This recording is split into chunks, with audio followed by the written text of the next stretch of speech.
خوش نصیب شخص جس کی آپ ویڈیو دیکھ رہے ہیں، یہ ایسا خوش نصیب شخص ہے کہ اس نے اپنے پیسے جوڑے تھے حج پہ جانے کے لیے، تیاریاں مکمل تھی، ویزا آ گیا تھا، ہر اعتبار سے یہ خوش تھا۔ لیکن جب جہاز میں بیٹھنے کی باری آئی تو تمام مسافروں کو بلایا گیا، اس کو نہیں بلایا گیا۔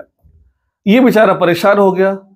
لوگوں نے کہا کہ بھائی آپ کا نام نہیں بولا تو لہٰذا آپ واپس چلے جاؤ گھر۔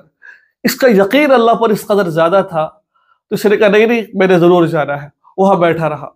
جہاز اڑ گیا، اس نے پرواز پکڑ لی۔ تھوڑی دیر بعد کوئی فنی خرابی کی وجہ سے جہاز دوبارہ لوٹ آیا۔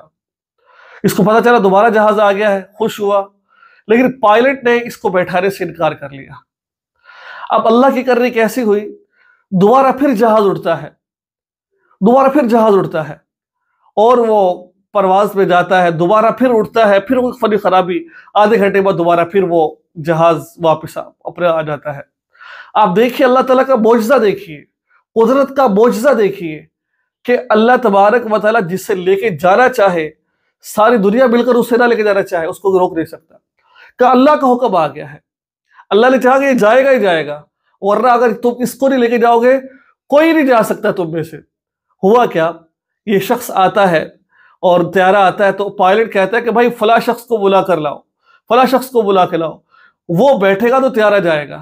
اب یہ شخص جاتا ہے، طیارے میں بیٹھتا ہے، جہاز میں بیٹھتا ہے اور حرم میں پہنچ کر کہتا ہے الحمدللہ میں حرم میں پہنچ چکا ہوں۔ اب دیکھیے یہ اللہ تعالیٰ کی کرنی ہوتی ہے، پیسے والا نہیں جاتا، شوق اور ذوق والا چاہتا ہے۔ اس نے بڑی محبت کے ساتھ، بڑے پیار کے ساتھ پیسوں کو اکٹھا کیا اور کر حج کے لیے گیا۔ لوگوں نے کہا نہیں جا سکتا، یہ یقین اللہ پر اس قدر زیادہ تھا، جا سکتا ہو۔ اللہ تعالیٰ نے آسمان سے مدد نصرت فرمائی اور یہ آج بیت اللہ کے اندر موجود ہے اور وہاں عبادات کر رہا ہے۔ قربان جاؤں میں اپنے اللہ کی شان پر، اللہ کی قدرت پر۔ اللہ تعالیٰ ہم سب کے حال پر رحم فرمائے۔ السلام علیکم ورحمۃ اللہ وبرکاتہ۔